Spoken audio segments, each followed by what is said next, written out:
This episode is sponsored by Big Bull Productions and their feature film, Juvenile Delinquents.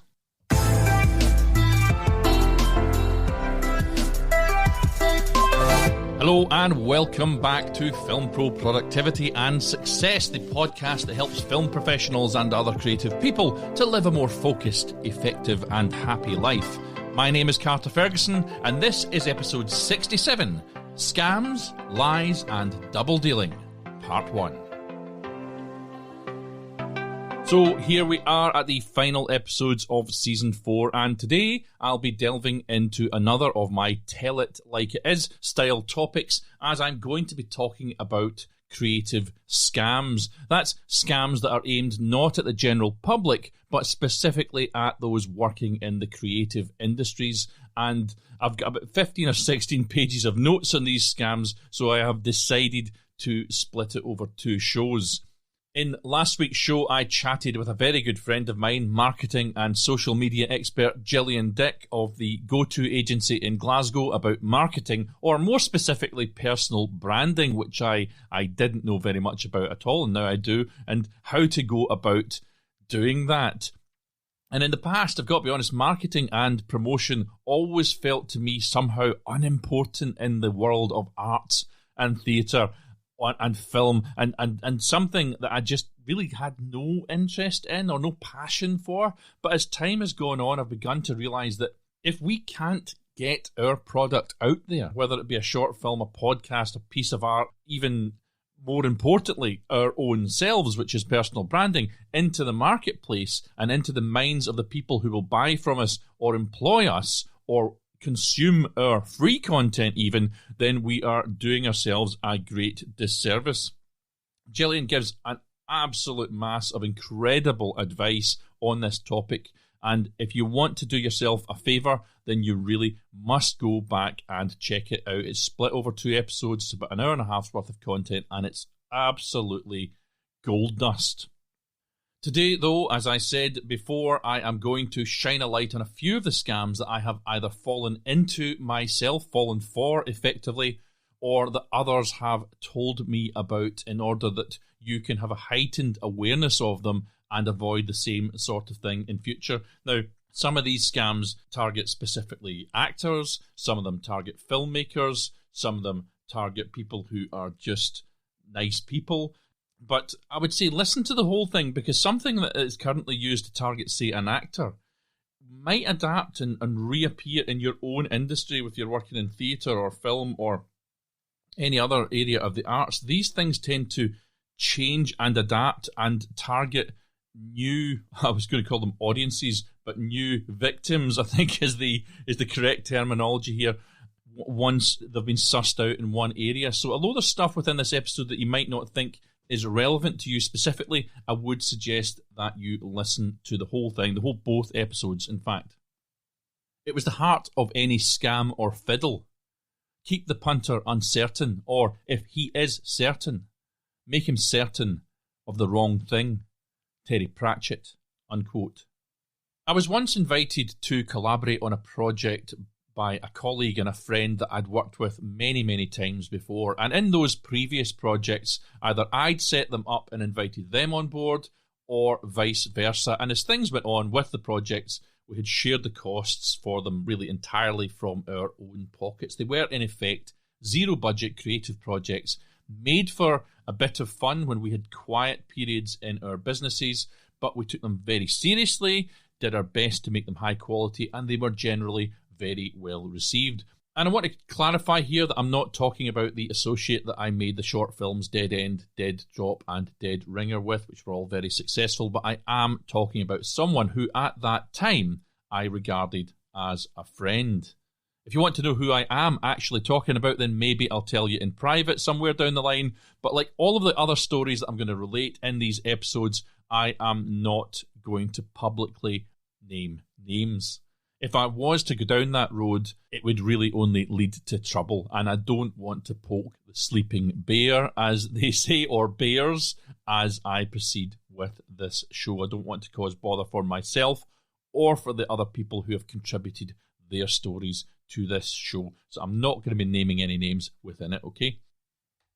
So I'd worked with this person many times before, and it was always under the same premise that we put more or less the same amount of money into it, never an awful lot, and we would give our time and our creative juices, whatever, for free, working as joint project co-producers. This particular project was a little bit different from others in that we had gotten a few thousand in backing, 2,000 from an angel-style creative partner, a brilliant production company we both worked with and we both knew very well. But unfortunately, what I didn't realise until after we'd completed shooting, and I personally was considerably in the hole to the tune of nearly 1,500 of my own money, never mind the massive amount of time and creative energy I had put into it. But I didn't realise that they had also received, at some stage, a further £2,000 from a second backer in exchange for a producer title. Now, I was co-producer on this, so having another producer appear from nowhere with no consultation, no information, was slightly alarming to me. And I found it out entirely by accident because the person I was working with accidentally let it slip.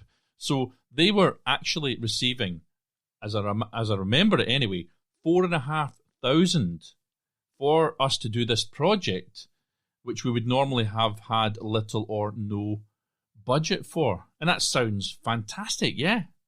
Well, it wasn't for me. Already I had found myself sidelined in communications with the first backer, and it was that sidelining that made me begin to think that I'd gotten myself into a bit of a problematic situation. So I emailed the first backer somewhere along the way and asked them to include me in the comms, as I was coordinating the project and co-producing, the original co-producer of the actual thing.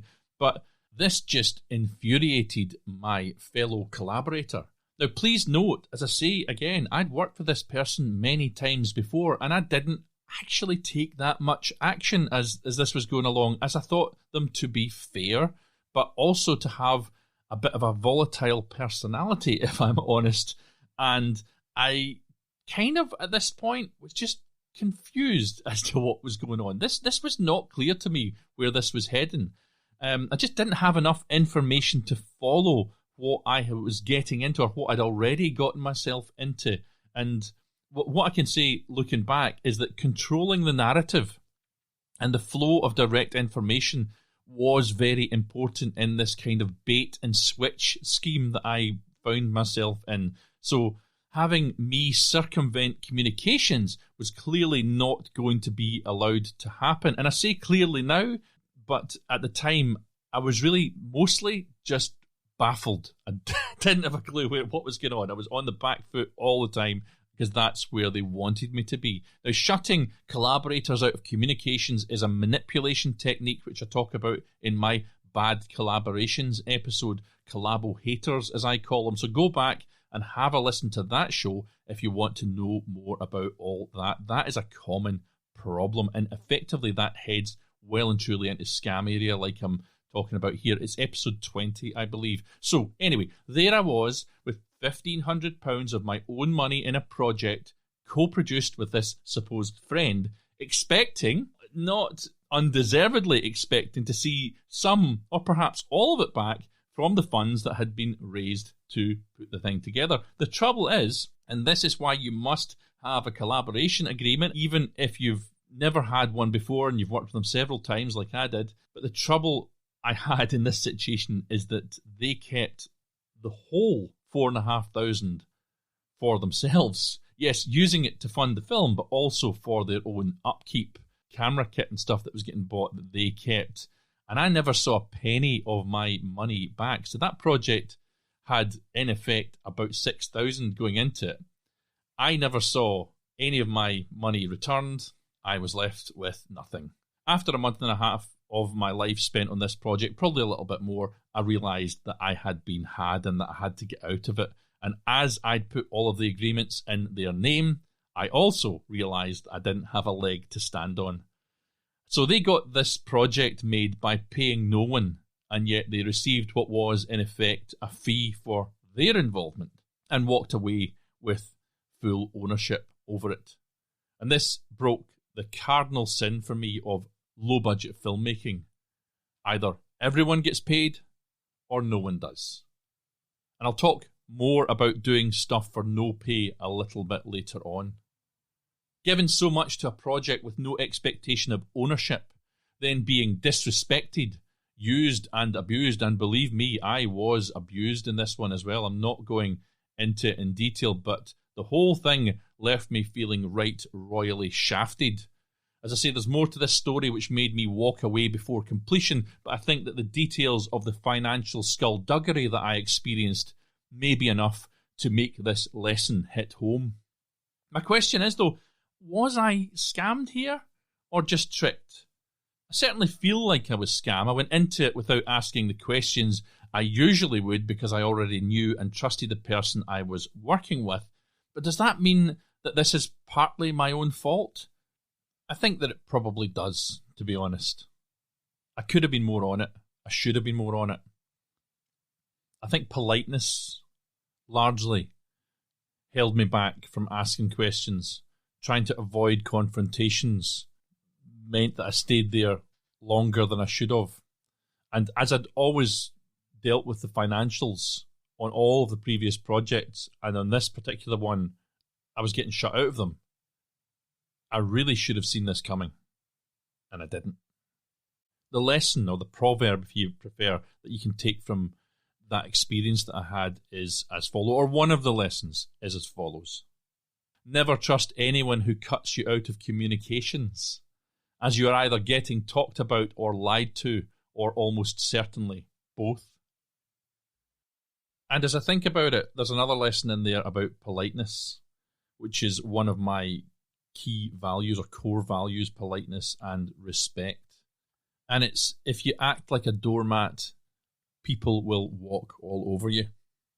I think you can be polite and still be strong. You can still take control of things and use that higher level thinking. I've always wanted to do an episode called No More Mr. Nice Guy, where I talk about politeness, and maybe I still will in future. I think we can be polite and respectful, but still be strong and stand up for our own beliefs. And if I had been stronger, I would have seen this coming sooner, and maybe the whole thing would have resolved without me feeling scammed, but with me still involved. That said, every single day of my life, I thank God I am not working with that person anymore, because they were so difficult to work with effectively. And my life since I've stopped working with them is just so much better. So I don't know what else I added there, but I just thought I'd throw it in. We can all be conned, but at what time do we realise that we are being conned? And to what point do we allow ourselves to be conned? Guy Ritchie, unquote. Now, as I approached this episode, I wasn't really sure if I have just been a total chump whose goodwill has allowed me to be scammed more often than most over the years, or if it has happened just as much to other people. And I wondered if others out there maybe don't know or don't believe that they've been scammed, or perhaps just don't want to talk about it, or indeed if they've never actually been scammed and I've just been very unlucky. During my research, I reached out on social media for other people's experiences to add to what I've been through, and it certainly seems that I am not the only one. I didn't get a massive amount of responses, but I had enough to help this show along a little bit. So I know now that I am not the only person to be drawn in by a deceitful and unstable personality. In fact, I was working on a film the other day and I bumped into a fight directing associate of mine, David Goodall, and he explained that he was scammed out of thousands when he was hired onto a feature film a number of years back, and it was no small involvement either. He directed fights on it and he also composed the music for it and is still to see any payment. And the way he tells it, he also didn't realise until it was too late that he was dealing with someone who was genuinely unhinged. Sometimes people who present projects are so deluded that they actually believe their own lies, and sometimes they are just liars who never intended to pay out in the first place, or perhaps just believed their own hype so much that they genuinely thought their projects were going to do well and they would be able to find the money to pay the people they've invited on board from the money their projects would pull together. I'm not sure what happened in David's instance, but he was right royally shafted as well. And it's hard to give clear definitions to some of the scams that I've come across here, as there's really not a lot of information about them. But I described my own example there as a form of bait and switch style scam, and I got baited into committing to a film project, but as it proceeded, I realised that I'd been misled and ended up with nothing. As I've said it a few times now, and ended up with nothing.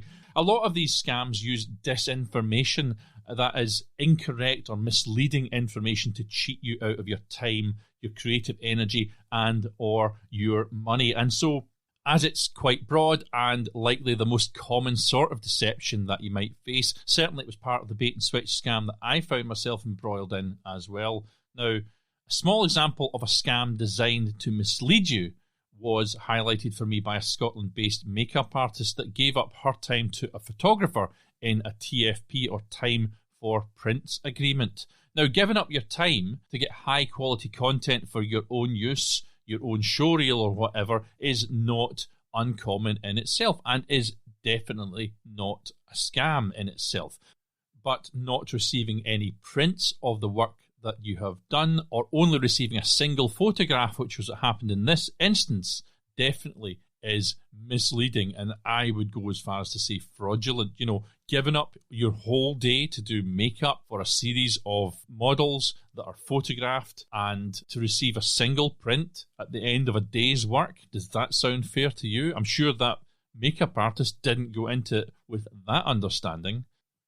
If you enter into an agreement to take part in a time for prints photo shoot, then you absolutely have to have the specifics of the deal in place before you do it. If you expect prints, digital or otherwise, for your involvement, then you need to agree first how many, how they will be delivered, and perhaps most importantly, when you will receive them. With this information, you can go into the deal with your eyes open. Now, that's the sort of scam that might catch a model or a makeup artist or a hairstylist out, but it's exactly the same for actors and crew that give up their time to take part in short films or even feature films. The lines with these, however, can be less clear, especially if you're dealing with people who are inexperienced on both sides of the agreement.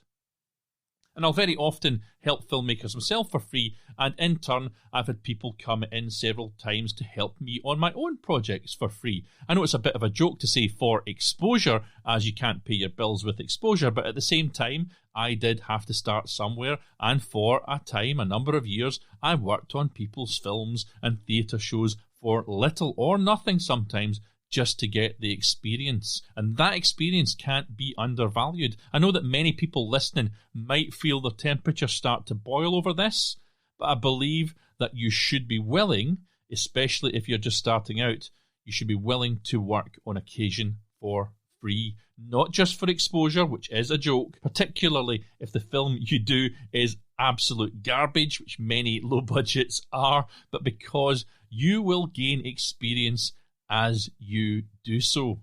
If you've got no experience on camera or behind camera, the chances are that you're not going to be very good. I'm just being honest about this. I'm not saying that someone can't be naturally talented, but it's rare. By gaining experience, however, you will get better. And Gillian Dick raised this on the last show. Even in marketing, she gave up time for free to learn more about the job, to broaden her understanding, to get better, and to make contacts who may, if they liked working with her, employ her on another project. She built her business on that.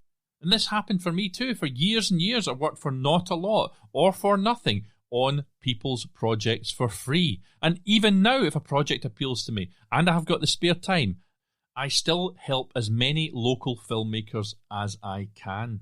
And here's the thing you might not have thought of. These small beginner filmmakers become bigger filmmakers, become better, gain positions of power, and they go, oh, I remember Carter helped me on that short film. I want Carter back in. They might say it for another fight director. They might say it for a first AD. They might say it for the designer they worked with, and they bring their teams along with them. This is why you should be working on stuff for free. I'm not saying devalue your abilities. I'm saying think about it intelligently. Choose who you want to work with and see if you can help them. It's very unlikely that the BBC is going to let you come onto one of their projects for free, but a small filmmaker who's done a few good projects, chances are they're not going to have big budgets or any budgets at all to do their stuff, and associating yourself with people like that can only do you good. I keep thinking of Gregory's Girl, one of my favourite films, shot in 1980, released in 1981. If you look at the people who were the assistant directors in that, the assistant directors became producer on Outlander.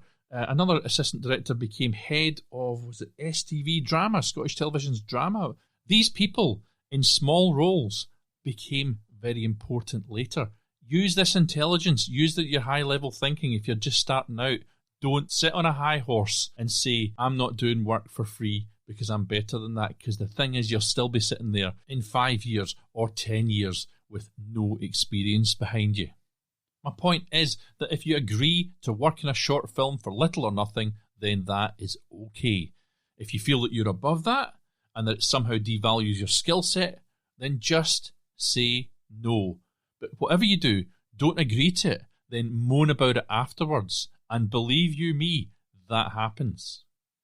That said, if you do agree to take part in a project on those terms, check first if you will be getting a copy of the film after it's all edited and complete. When you will receive that copy, and I'll add that if the film is never released, which sometimes happens, that you can at least get a copy of the footage that has been shot. Be warned though, especially on low-budget short films and features, that it will take an absolute age to complete some of them. Do not go hassling the director or the producer or the DOP or the editor for footage 2 weeks after it's been shot or a month after it's been shot, as it will take them a serious amount of time usually to cut it, and even then it will often have to complete its time on a film festival circuit before you can use the footage. And while it's on that circuit, especially if it's a good film, remember that you can use the wins and the nominations to promote yourself. That is the joke part of it, the exposure part of it. If something actually does work well and you're good in it, you genuinely will get exposure. That exposure will add value to the work that you do. So go into these things with your eyes open and all will be well. You could maybe strike a deal to have 1 minute of non-plot related footage released to you whilst it's in competition if you want to get it faster. I'd advise, to be honest, you to do that. So talk to the filmmaker and agree on what you're getting. It's the best way to do it. I'll just add in the back of that, though, that you should never work on any film that isn't at least offering you food and your travel costs. If they aren't offering you that, then they simply are being lazy, cheap, and go into the area of being disrespectful as well. And without respect on a film set for a cast and crew, everyone is going to be unhappy. Now, there is a travel costs scam on these things that I want to talk about. And that is basically when all is said and done, that the filmmakers don't pay up on the owed expenses, the agreed travel costs, for example. It might be other costs as well. It might be costs for costume or whatever that you've supplied. Really depends on the situation. But I'm talking specifically about travel costs, as this is the most common one. And this happened to me whilst I was acting with the Rainbow Theatre Company in Glasgow about 20 years ago. I am naming them because they did a runner. They disappeared like that. And I've never seen them since. They not only didn't pay us our expenses, the full cast and crew, but they also ran off with the receipts we'd handed in for them, so we couldn't even claim them against tax. And as an aside, they, as I say, ran off with the charity box office money too.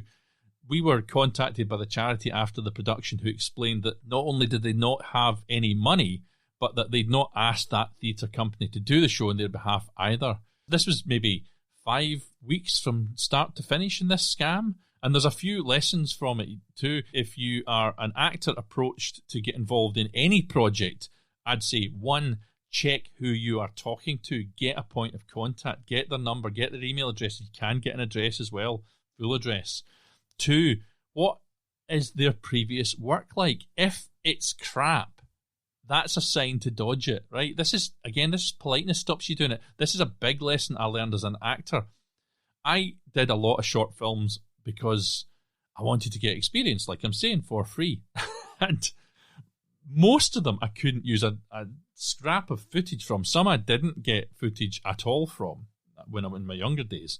But like, if you're going to work with a filmmaker that you can clearly see from the previous work isn't any good, then the chances are that you're not going to be able to use it anyway. So I would say, if you're going to do these projects and give up your time, find the best filmmakers you can possibly get to work with.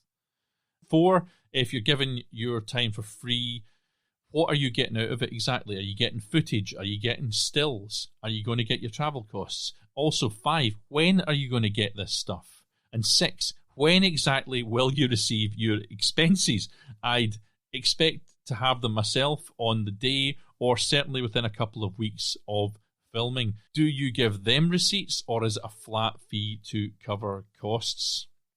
Now, that's kind of advice for actors there, but this is a two-way street. It's a two-way street, and if you're a filmmaker, you also need to be very, very wary of unscrupulous actors trying to take advantage of you.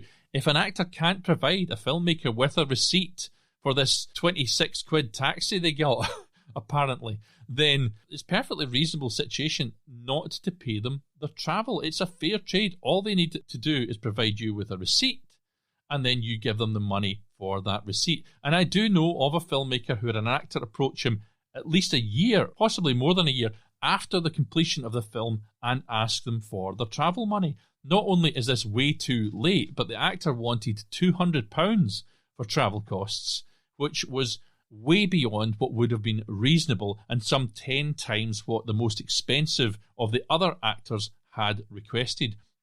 This actor tried to then extort the filmmaker by smearing him on social media. Now, this is at least partly the filmmaker's fault because they should have been on it, and details of the travel fees arrangement should have been included in the release agreement that the actor signed, or possibly even in a separate agreement. The end result was a messy situation for all concerned. So check your agreements, and also check the distance which the actor or crew member has got to travel first as you engage them. And this sort of thing can be avoided. Talking from experience and to other producers that have had a similar situation arise and verified the problem, my advice would always be to cap the expenses for individuals, as some will always take the piss. Let me just say here that 999 actors out of 1,000 will bend over backwards to make things work for the filmmaker. But 3 times I've seen something happen on really big budget productions where actors' contracts are maybe nearing an end, or where the actor and the production company have got some set to happening, some sort of disagreement was happened and the actor is not happy. I have seen actors claim they are unavailable for a change of dates. Now, just let me make this clear how this works. An actor would say get booked for 6 days on a 3-week TV shoot or film shoot, and they'll have shot 5 days of it, and then it comes to the 6th day and something's happened to annoy them. Now, when the production company's schedule changes, and this happens all the time, most actors will say, I'll make it work, and they'll cancel their stuff to make it work, unless they're moving on to another production. But in 3 instances, I've seen people say they're moving on to another production and they're no longer available unless they're paid an awful lot more money, but actually they're telling lies. They've not got another production to go to. So 2 of the instances that I'm talking about, the actors concerned had no other job to go to, and I know that as a fact. They were in effect just scamming the producers for more money, and in both occasions the companies had no choice but to pay them. However, these actors' reputations as a result took a massive dive, and certainly in Scotland and in the UK where I work, word travels fast in this game. But a 3rd time that I know of this happening, and I was actually acting in the production at the time, the actor concerned that tried to pull one over on them was written out of the series that day and replaced with another actor. They tried to pull this, I'm going to call it a scam, but what they didn't realise is that another actor that had played their assistant within the story basically got handed the remaining scenes, and it just happened to work out. And that actor, by the way, was kept on for years, and he had a great reputation. Brilliant actor, easy to work with, great performances. All worked out for him. The other chap, I'm sure he went on to other things, but I didn't work with him again.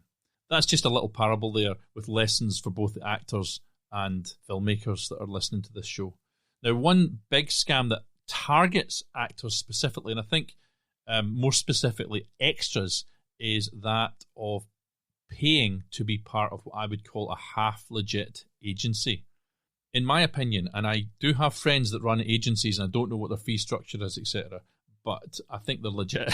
But if an agency genuinely is legit, in my opinion, they don't need you to pay them to be a member. And whilst you are at it, check the percentage that they plan to take from you. There's some extras agencies out there that take 25% off of the clients that they represent, and I just think that's too much, and I would strongly advise you to avoid those agencies. You can do better. There are other options. And I won't say anything more about this here, but I will link to an article by actinginlondon.co.uk about common showbiz scams, which will give you lots of good advice on this topic. So please go to the show notes to read that one. On a final note, though, to my acting friends, please let me also add that you should never be alone with one other person when auditioning or filming. I sometimes have to interview for fight gigs, a whole load of people that might be required for a crowd scene or whatever. And if I'm on my own in that day and working as an independent, I always pay for a female to come and assist me. This is just the right thing to do. If you're getting into a situation like that and you're on your own, you're dicing with some danger there, so be aware. Also, be very wary if you're auditioning in isolated locations like a warehouse or an industrial park. And you should never audition at someone's house or apartment. And low-budget filmmakers, if you're listening, I know you don't have a budget, but hire a room someplace for your auditions. It's the right thing to do. It makes it all more professional, and it doesn't cost a lot of money. Lastly, obviously, well, maybe not so obviously, avoid nudity in auditions. It's a clear sign that you are dealing with a potential crazy person. Just say no.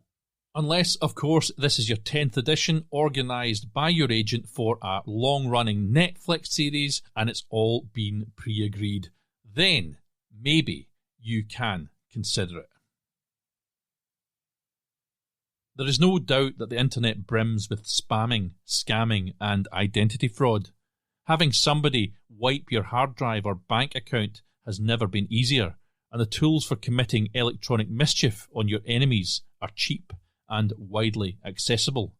Evgeny Morozov, unquote.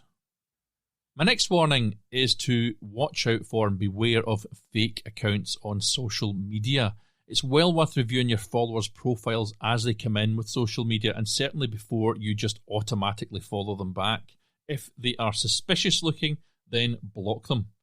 And suspicious to me would be pictures of big busted ladies or men in uniform, or even believable pictures of people who neither share nor post nor like anything at all. And you can just check briefly at the profiles to see this stuff.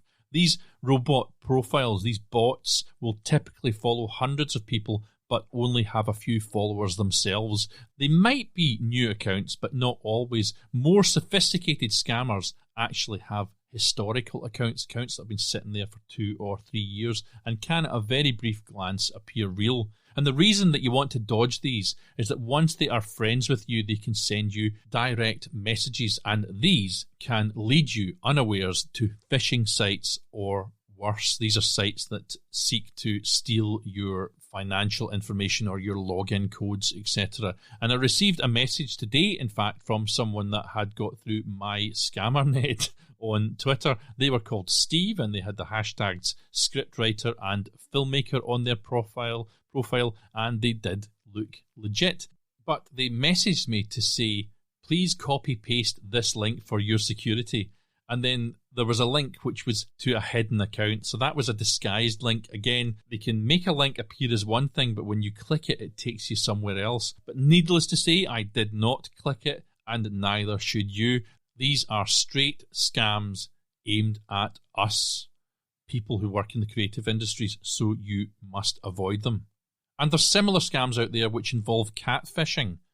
There's an article titled Global Scam Ravaging Hollywood. Silver-tongued imposter poses as top female producers to catfish victims. I never wrote that title, by the way. I think they need to work on their advertising copy. But this was an elaborate global scam being perpetuated on below-the-line Hollywood professionals, some of whom lost sums as high as $150,000. The victims find themselves seduced by the promise of a dream career job, offered most often in a call from a knowledgeable and very convincing woman claiming to be a powerful female producer financier. This woman is an imposter, however. She drops casual reference to professionals that the victim knows, and that's people who would make a recommendation in a business that is relationship-based. The imposter, who always calls and receives calls on a cell phone, sets the hook by offering these men their dream jobs for large sums of money. She gets them to sign non-disclosure agreements, though, which dissuades potential victims from going back to their friends to see if, in fact, a recommendation was actually made, or from calling the actual offices of the female film producer financier. This is a similar controlling of information you might recognise to that which I faced earlier.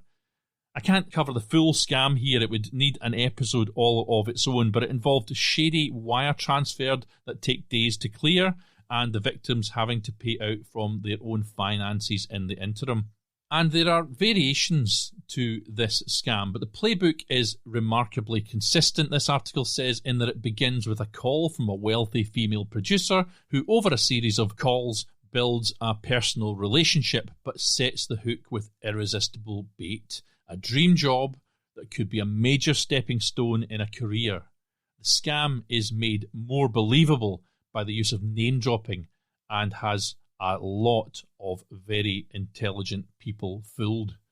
So if you want to know more about it, then go to the show notes for the full article. Basically, though, if a call comes out of the blue involving a dream job from a person purporting to be a high net worth individual, it is likely to be a scam. The best course of action would be to call the offices of this so-called power player, and chances are it won't be the first time the producer has been called with bogus claims, and they will be able to verify that it is in fact a scam in the making.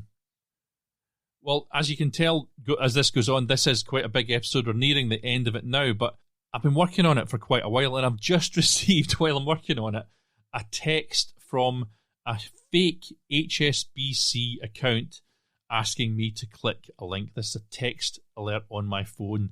Just like I was saying earlier, never click links on emails or on phone texts or social media unless you know the sender. And even then, even when you know the sender, only if you have read and understood what it is you're actually clicking. All too often, my friends' accounts are being hijacked, one in particular, and you need to be aware of this. If you do click these links, you are in for a world of pain. Who is going to believe a con artist? Everyone, if she is good. Andy Griffith, unquote. Recently, fake tax alerts were being sent to people working in the film industry in the UK with wording specifically targeting them.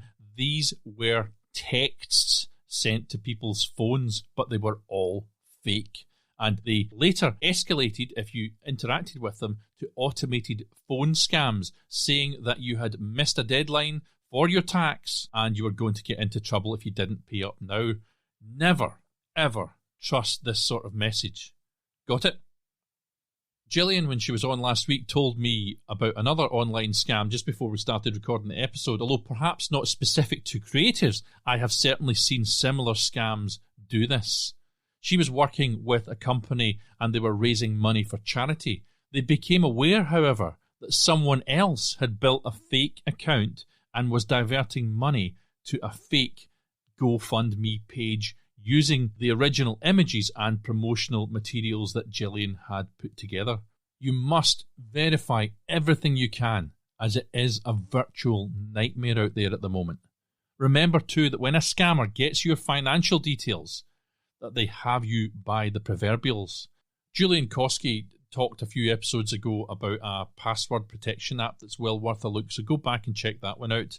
He also has a real interest in online security, and his podcast, Productivity Matters, has a number of episodes which cover this problem.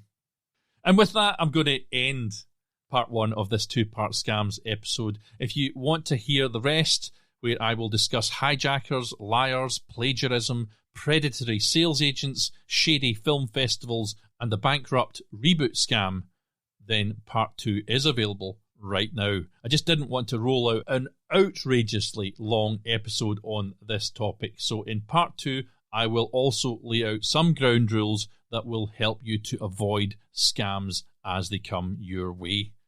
I'll end today, though, with the words of Ben Stein, who said, "Hollywood is largely about scammers and con men. It was my main livelihood for about 25 years, and the scams were beautiful and ugly, cheap and expensive. But wow, there were a lot of scammers. Now take control of your own destiny. Keep on shooting, and join me for part two of Scams, Lies, and Double Dealing on Film Pro Productivity and Success."